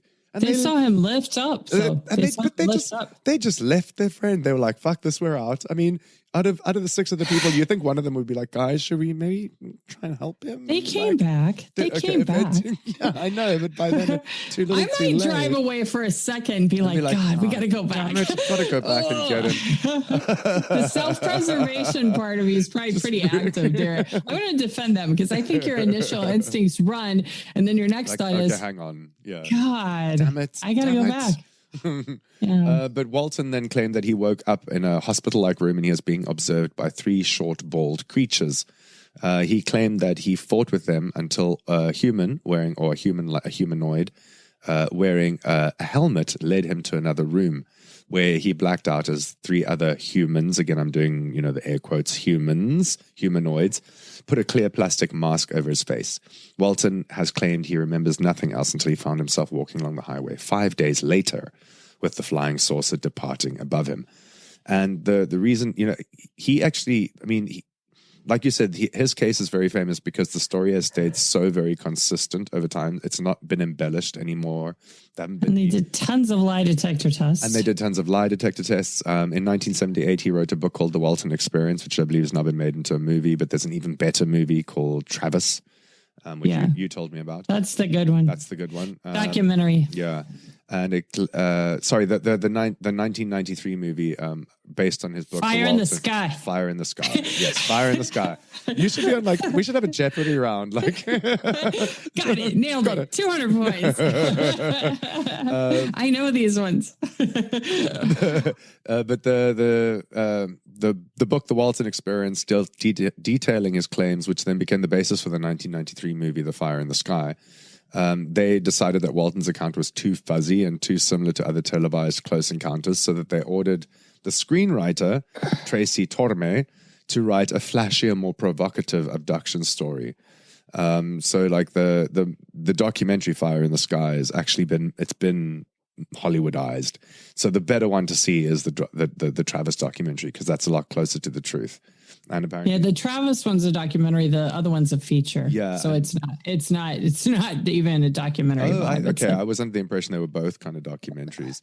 But if they said it was a documentary, they lied. Do you know that he sponsors a UFO conference in Arizona called the Skyfire Summit? I did not know that. I would have got that one wrong on Jeopardy. I'm pretty sure I should go. Why haven't I gone to that? You need to get us onto the VIP guest list for that. Make that happen, I might just make it happen. In the days following Walton's UFO claim, the National Enquirer awarded Walton and his co-workers a $5,000 prize for the best UFO case of the year. Who knew that they gave out prizes for that? You get the best UFO case of the year prize from the National Enquirer. National Enquirer is a bit of a tabloid, though, isn't it? Like a tab rag. It is. Yeah. I thought did they not reject the money? I thought they rejected the money. I'm getting there. After they allegedly passed their polygraph tests administered by the Enquirer and the Aerial Phenomena Research Organization, also known as APRA, Walton, his older brother, and his mother were described by the Navajo County, Arizona Sheriff's Department as longtime students of UFOs. Some ufologists believe Walton was abducted by aliens. Ufologist Jim Ledwith said, for 5 days, the authorities thought he had been murdered by his co-workers, and then he was returned. All the co-workers who were there, who saw the spacecraft, they all took polygraph tests, and they all passed except for one, which was inconclusive. And as you said, they rejected the prize money from the National Enquirer, which I think is very noble of them. Sorry for killing that for you. That's okay. No, that's fine. That's going to happen. Correction. I think they did not take the money because I thought to me that gave more validity because at that age, like they were 19 and like in their early 20s, right? I would take the money. You would take the money. I'd take the money, especially at that time. 5,000 was way more than it is now. Sure. So the other thing that I thought was interesting is when you watch not spoiler alert, but when you watch the documentary, is he said that initially he thought they were like experimenting on him or doing, of course, I'm massively paraphrasing, or the way it was more described before that they were doing bad things to him. What he thinks happened though, now that he's had time to process and he's older, he got into, because he went over to see what the light was, he got into that ray of light and they accidentally hurt him. And so they took him up to mend him and bring him back in one piece. Okay. So he has more of a resolution that maybe, because they could have just, if they were going to just experiment him on, why bother bringing him back? Yeah. But when he came back, he went to a payphone. He was like way skinnier. He was frightened. He didn't know what had happened. He had like hair growth. Like, he had something happened to him. Passed, dramatic. Right. Yeah. So can you imagine being on the aliens' perspective of that, where like, you're just like kind of happily cruising above Earth. And then you like shine your, and you're, oh shit, Bob, shit, quickly, bring him up. We broke one. We broke one. Armadillo. God damn it. Well, it gives the butterfly effect some credibility though, because maybe if they changed one thing, that would change everything. Oh. You never know how one person's life, how that could have impacted things. Sure. But I was just thinking of it from the aliens' perspective, like, when you're driving along and like, kind of like, I've had it when I was driving over long distances in South Africa, and you get these tiny little birds that sit on the black tar because the tar is warm, but they don't move. And naturally you think if my car is hurtling towards you, little bird, at 180 kilometers an hour, you're going to fly away before I get there. Some birds, let me tell you, do not, and they end up in your grill. And there were so many birds when I was driving to a film festival in South Africa, and I remember having to stop and just pick bird carcasses out of my grill because I was like, come on. But I remember how bad I felt about those little birds. Yeah. Even though it was the stupid little, you got wings, fly away for fuck's sake. Don't just wait for my car to hit you. And I would say I was kind of empathizing with the alien situation there with Travis, where they're just kind of cruising along Earth, And then suddenly you've got a broken human under your fucking UFO, and you're like, oh, for fuck's sake. This is going to take us another 5 days. Beam him up. We got to fix another one. God damn it. Why does this keep happening? God. Yeah. Stupid humans. That's going to need a mark. Who knows? I guess they took him into hypnosis and all kinds of things, and who knows what the real story is, because of course he lost so much of it. But I do like, even if it just helps him sleep better at night, to think that that's what happened. I mean, it is kind of the idea that they brought back a whole human being, if they were just in it for experimenting, doesn't really make a lot of sense. Yeah. I like his latest conclusion. Yeah. I think that one's a good one. Put a positive spin on it. I want to think that all the aliens are nice. I really want to believe that. Good on you, Travis, figuring it out. Yeah. Kind of making it a nicer place for all of us to be. So, what else do we know about the Pleiadians then? What else do we know? Sorry. You having a choke? What else do we know about the Pleiadians? That we've both been told that we are them. Oh, yeah, we know that. I thought this is not the, right. I just wanted to bring it back, since again, we're going through so many great things about them. I want to make sure everyone knows that we identify 100%. Now, the human zoo, do you know about that theory? I do not know about that. I think I might be able to guess what it is, but I'm not going to. I could go.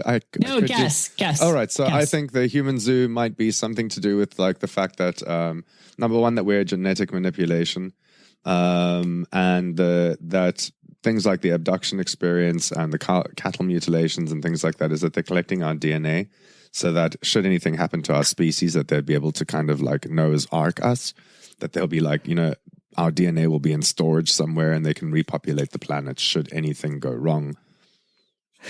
No, but okay. I'm writing that down as the Noah's Ark theory, because that's genius. And it's going to make this one seem pale in comparison now. That's a really good theory. So every 2 years, the METI International, and I guess it stands for Messaging Extraterrestrial Intelligence. Okay. They meet at a one-day workshop in Paris, and they go through like all of these questions. What is life from an extraterrestrial perspective?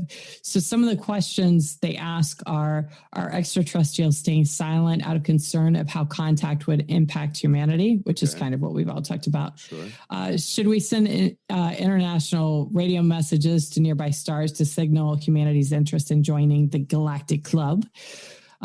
Will extraterrestrial intelligence be similar to humans? Did life get to Earth from somewhere else in the galaxy? Or do we live in a galactic zoo? So some people think, I've thought before, maybe we're just a big TV show for them, but it's that same kind of concept that they're hands off, but they're just watching us as if we're some sort of zoo. That there has been some genetic mutation, but they're just watching us and they don't interfere because we're entertainment. Or like something like a social experiment, you know, like exactly. Yeah, right. It's like if you look at like things like The Lord of the Flies, the movie The Lord of the Flies, or the book The Lord of the Flies, where there's those kids all, and what happens to like social pecking orders and things like that when they're left to their own demises. There's also a very good documentary. I think it's called like The World of Girls or something along those lines. God. Where basically they stick a whole lot of girls together and they're like, okay, here you go, figure out society by yourselves. But I mean, like you say, it could be that either we're entertainment and they're kind of just sitting up there shaking. But they're protecting us as well as part of the theory that they're protecting us, but we're entertainment. But you would protect anything that you're studying. Like if I protect my TV. Yeah, I protect my iPhone. But if you're studying something or if something has value, then you're going to protect from any harm from coming to it. So if we're like a social experiment or like an observation on sociology or something for them, and they see how, you know, if you leave this bunch of monkeys to their own demises, what exactly is going to happen? You know, that we implode. We do. Well, we're not exactly doing a very good job, but it's one of the, like, there are those theorists who say that like the humans, or we've had many cycles on this planet already. Right. And we've been here, and you know, I mean, this comes down to things like the Atlanteans who were here before and they were very civilized, and then they left, or something happened to them and they got wiped out, or whatever it might be. That it might just be these aliens saying, okay, look, they fucked it up, push the button. Or, hey, these ones have done they've reached like level 84 that, you know, there's nothing beyond that. Level 85 is you leave the planet and we let you. You know, it might be that we're like a repeated experiment just to see, like, if they manipulate the environment or the situation, where does it go? Like, you know, the last incantation or the last incarnation of our species, we ended up as Atlanteans with perfect civilization and advanced technology and pyramids and sphinx and all those wonderful things. So they're like, okay, these ones did well. So that set of conditions is very good. What if we play around with this and let's see what happens over there? And we're now the carnation. This is the entire premise of The Good Place. The Good Place. What's The Good Place? Yeah. It's where, well, I don't want to give away too much of it, but girl dies and goes to heaven, and heaven keeps changing. Okay. Different stimuli and things, but I won't give away the big spoiler. But you are describing exactly those things, how they change the circumstances to see how it will. But it's social experiments essentially, right? It's like we might just be a big fucking cosmic Big Brother episode for them, and they're all just sitting back, shaking their heads at us, going, "Who are we going to vote off the island next?" You know? I guarantee you are their favorite channel. We are the favorite channel. We are. Specifically you. They're like, let's turn on Xander. What's Xander doing today? Somewhere out there, they're like, oh, look, those ones have made a podcast. You know? How adorable. Are they so cute? Listen, they're talking about the zoo experiment. Look. We might just figured it out. They cracked the code. Yeah, I was going to say, we might just get zapped with beams in a minute, figuring it out. We can't let this one air. They're too close to the story. Okay. Well, that's about all I've got to say about the Pleiadians and the Star Children. I don't know about you, if you've got any more that you'd like to add. No, I think we've covered it. We've covered a lot. Pretty well. We've covered a lot. I do think I was trying to look it up. I was listening to you while you were talking, but I was also trying to, because I remember reading about David Bowie saying that he was Pleiadian, but now I can't find it. I've also read about that. We're gonna have a goo quick. Okay. David Bowie. See if you're better than I am, because I found what do A-list celebrities Shirley MacLaine, Jimi Hendrix, David Bowie, William Shatner, and Jackie Gleason have in common? They're all aliens. They're aliens. They're all aliens. Lady Gaga aliens. as well. Lady Gaga. All right, so I've got one here that says David Bowie is a real-life space alien. No, seriously. So maybe that's it. Yeah, but that one, I did eyeball that one, and he's just saying that he's put it together with his music and stuff. He doesn't give us any real. Okay. But I had read that David Bowie had said he was an alien. And also Tesla had said that he communicated with aliens as well. There are a lot of... There was also, in fact, now that we're like poking around in the history of people that have had, encounters, they even say that George Washington had an encounter with extraterrestrials. And I'm frantically trying to find where I saw that information. Really? Now. Yes. Okay, you do that. I'm going to find David Bowie. All right, let's do that. We'll both have a goo. We're having a goo live. Live gooing. Live gooing. Where did I put that little tidbit of information? He did write a lot about stars and aliens and David Bowie. I mean, not George Washington. I don't remember George Washington. You're like, that's different. What about that? I could feel you glaring at me, so I wanted to clarify. I definitely did read about it here somewhere. Wait, we'll have a look. George Washington, aliens. Also, loving the alien. Maybe it's just a lot of alien songs. Maybe. I swear I read it, though. It might be. I did, while I was doing my research, I did come across something that mentioned George Washington is said to have... some kind of contact with aliens, or has been in contact, because obviously it tied in a lot with him being part of the Illuminati and the Freemasons as well. Right. He was all people that we love. We love them all. They all listen to the podcast. Yeah, of course. We're on a secret mission here from the Illuminati. I don't want to be on everyone's hit list. You're always trying to put us on everyone's hit list. Do not piss off the shadow government. Illuminati.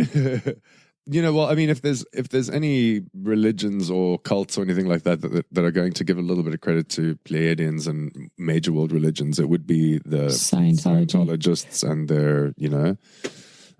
their crazy belief about us being ethereal beings attached to, or that we have these beings attached to us. And of course, the Heaven's Gate cult, they would fit in very nicely with this theory as well. They would. I can't find that little tidbit I had about George Washington. I don't know where I put it. I think maybe we just make up things. No, I definitely remember reading this somewhere. Well, yeah, but I remember reading about David Bowie too, and I can't find it. This is the thing, is that somewhere out there, this goes back to the zoo theory, that the aliens have said, okay, now they found that little bit of information.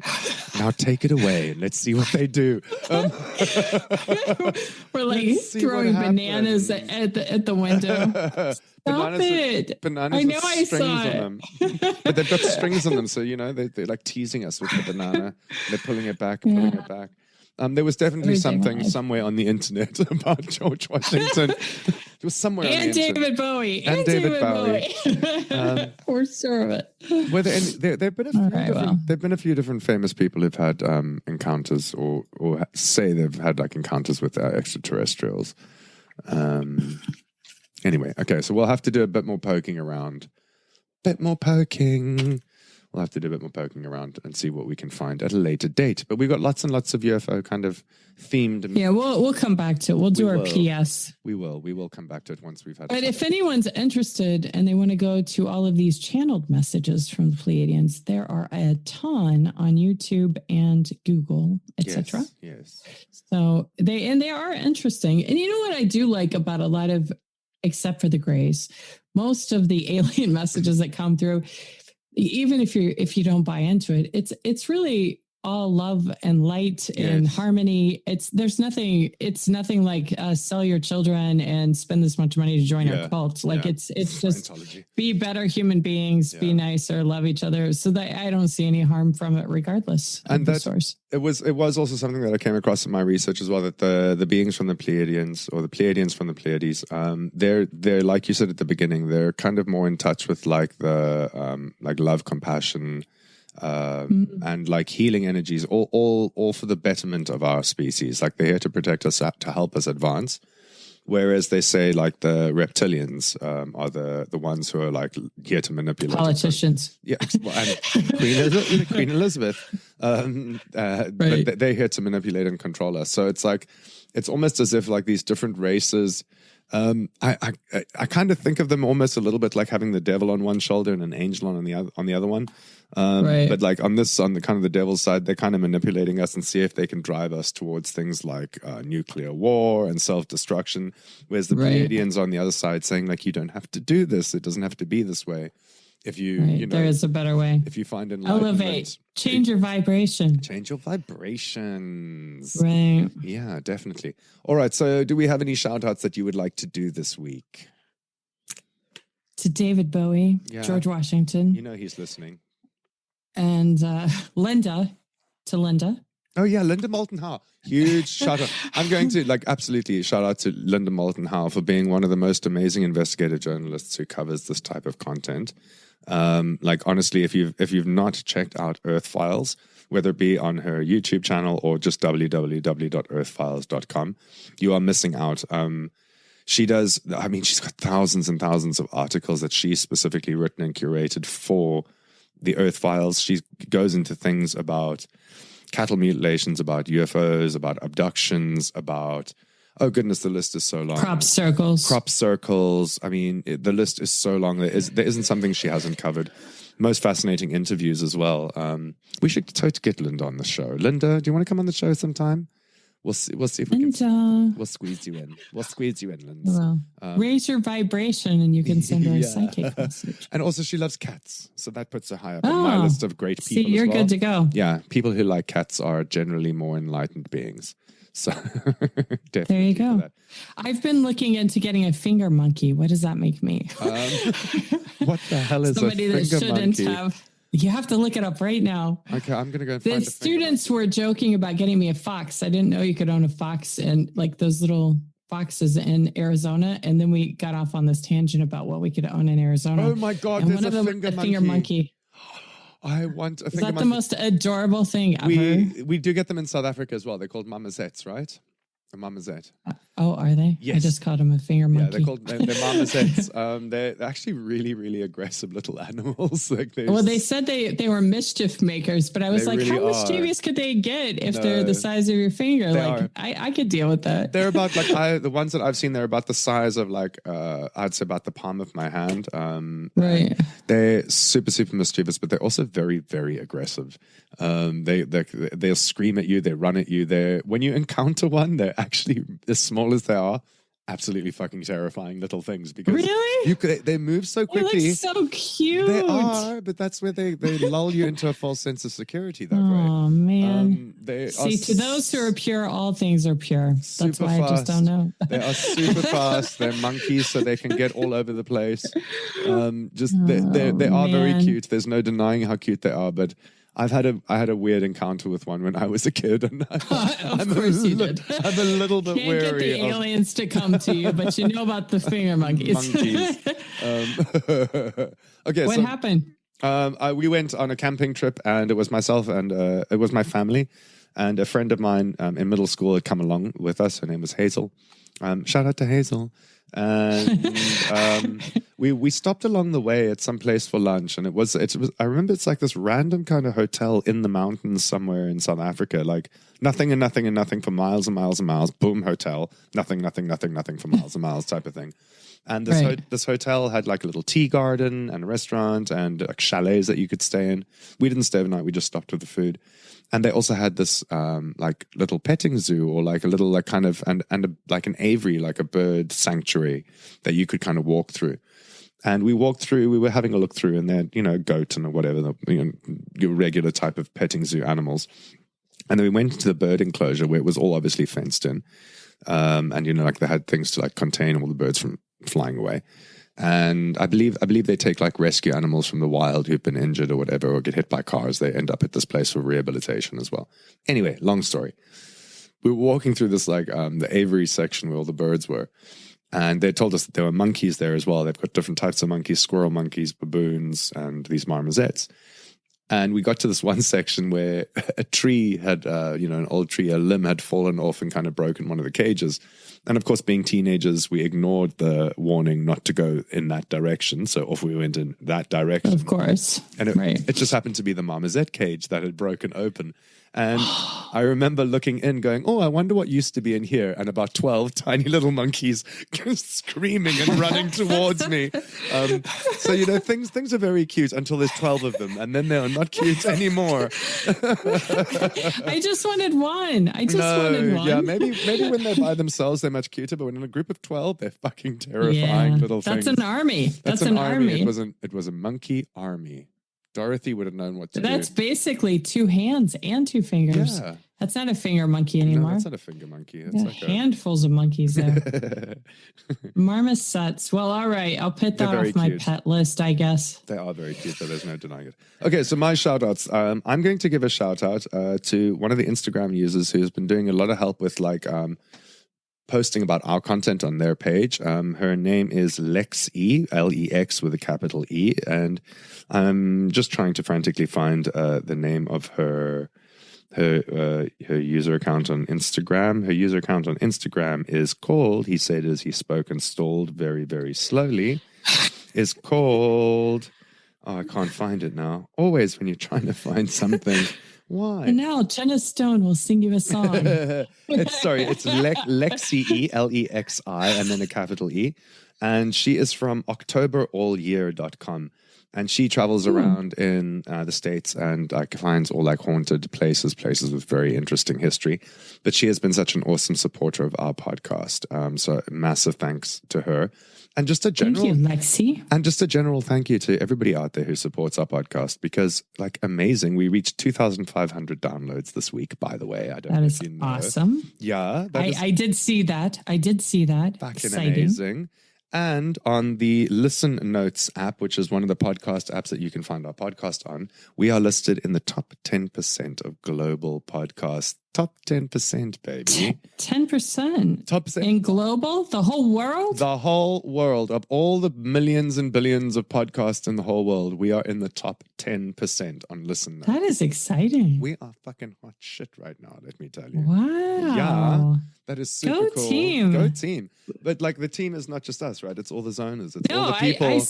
It's all the people. I said the team. Yeah, the team. I'm clarifying for the team. Okay. That when we say go team, we're not referring to Xander and Stone and just the two of us. We're referring to all of the people who listen to our podcast. Exactly. Literally. And support us and share us and vote for us. Yeah. Could not do it without them. Could not do it without those people. So a huge big thank you to our zoners. Zoners old and new, all the old zoners who've been with us from the beginning, the diehard zoners. Yeah. Which I think, both Warrior zoners. Both of them are still listening. And then Thank you, Renee. Thank you, Mom. And then to all the new zoners as well, all the new people who've been joining in and listening to our podcast as well, we welcome you with warm arms. That felt weird when I said it. We welcome you with warm arms. Delicious weirdos. You have some good sentences going. With my warm arms, we welcome you with warm wet arms. Kisses. I think I saw you say the other day. Big sloppy wet kisses, no tongue.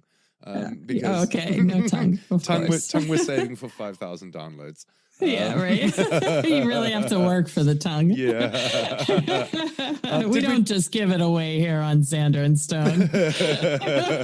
I think we forgot to introduce you're Stone, obviously. We did introduce ourselves, but it's been so long ago you forgot. You're Xander. I am, yes. And it was your birthday recently. And so I have prepared a little something for your birthday.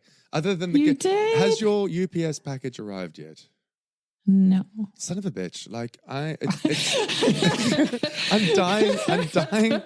dying for you to get your gift from me because it's a very special one, but I will say nothing. I don't want to spoil the surprise of it at all. I'm dying to get it as well. I've got a UPS tracking number, but I'm reluctant to give it to you because it might list the contents of the package and then it'll ruin the surprise. No, I every day I'm just going to come home waiting for it. I'll be great expectations. Like I really, it's one of the, but it's also one of those touch and go gifts. She might actually look at this and go like, "What really? Fuck." Why?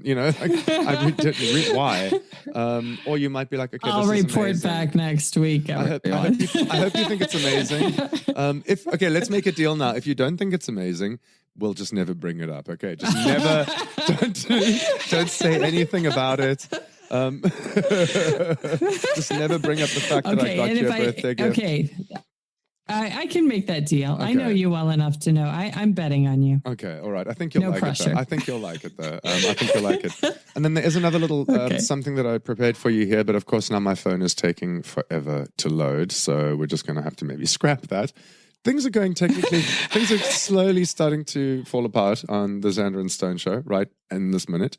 No matter all the preparation in the world. Yeah, falling apart. It's the slider energy. It is. There you go. I was too excited about it.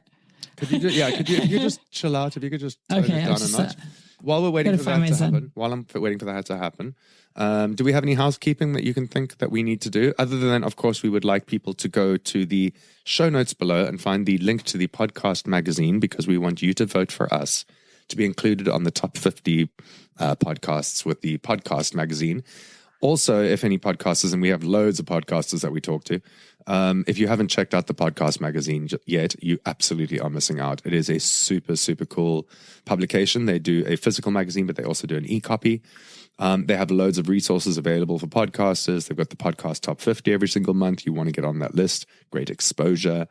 It's just in general an awesome, awesome resource for podcasters. So to all our podcast buddies out there who are listening to the show, of which there are many, definitely check out Podcast Magazine and remember to vote for the people who gave you the tip off to go and check out Podcast Magazine.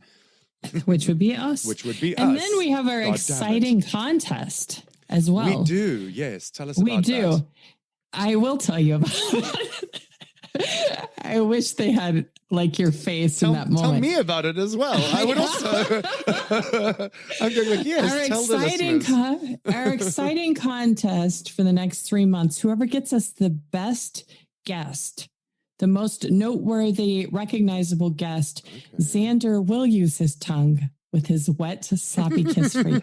I will. That is the prize. That is the prize. I will kiss them with tongue. With tongue. It was something that I was thinking of as well. We need to organize maybe a little bit of a giveaway. Of using tongue? I was trying to come up with some different ways to use my tongue. I thought we should do something like a giveaway, like, because we've reached 2,500 downloads. No, I mean like some merchandise or something like that. So we need to organize a giveaway for our listeners, but we don't want to just give it away because that's just too easy. So we need to come up with like a little. Yeah, are we going to do 3 months? 3 months. Best guest, most recognizable, and they can either have merchandise like a shirt or a bumper sticker or tongue from Xander. Okay, awesome. You get the choice. So you either get a bit of tongue from me, right? Or you can. Or he'll dance in his tutu for you. That's it. I mean, I was going to. He loves that. I was going to do that anyway, but he'll do that one for free. Like, he gives that one away all the time. I'm not sure that's a real prize. That's a giveaway. But yes, okay. So we're going to do a giveaway. We're going to give away some merch. We'll give away let them choose their favorite listener quote merch. So you can have like a Sneaky Culty Bastards t-shirt or something along those lines. Yeah. But yes, so get us an awesome, noteworthy, noticeable guest. Get us Linda Moulton fucking Howe. Just get us a great noteworthy guest. Dan Aykroyd. I would love to talk to Giorgio. I'm not going to try and say his name. Tsoukalis, or the guy from Ancient Aliens as well. I knew what you were talking about. I saw the hair on my head. love him, love his hair. Want to know what hairspray he uses? Exactly. Okay. So my last little special something for you, because it was your birthday, is going to be, and I hope it really works. I really hope it works. Happy Happy birthday to you. Happy birthday to you. Happy birthday, dear Stone. Happy birthday to you.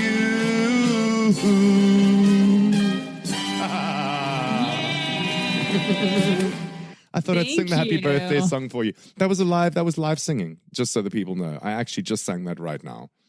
I saw it with my own eyeballs. Yeah, I know you did. Beautiful. It was beautiful. You know, I should have made you sing the Jenna Stone song. Do it now. Damn, I don't have the recording. I don't have the backing track right now. We'll do Next that in a future. episode. We'll do that once Disney releases. I just remembered when you did the birthday one. I was like, oh. We do have the Stone song, but I think Disney might take issue with me using their backtrack on that because had you not mentioned it was Disney, they probably would have never known. They would have caught on. Okay, you've been in trouble with them before. You're fine. That was a fun experience. That's another story for another time. Thank you so much for the birthday song. That was You're lovely. welcome. If I was hoping to pair it with your birthday gift, but that's obviously going to be delivered by a UPS man within the next day or so. I will make him sing it. You make him sing it, but make him do it with some grandeur. Make it grandeur. I will. I'll say if it's not as good as Xander's, you have to keep practicing. Fuck it. Do it again. Do it again. Cut. You can be like, cut. I'm going to need you to do it again. This time, let's take it from the top. All right, so from me, Xander. And me, Stone. If it's out there. And it's weird. We're gonna talk about it. One day we're going to get it right. One day we'll sync it up. One episode. It'll be just that one golden moment. I'm usually the one that pauses. I was trying to leap in this time. It's okay, let's try it one more time. We're going to try it one more time. So from me, Xander. And me, Stone. If it's out there. And it's weird. We're going to talk about it. We're going to talk about it. Son of a bitch. We have accent issues. You understand that? I could do the we're going to talk about it. We're going to talk about it. Is that how I talk? I hate when you do the American accent. I hate it so much. We're going to talk about it.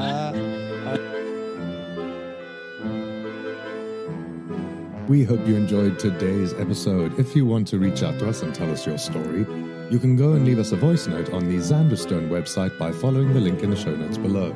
Or you can email us on info@excesspodcast.com, find us on Instagram @excesspodcast, and on Twitter @XanderStone10.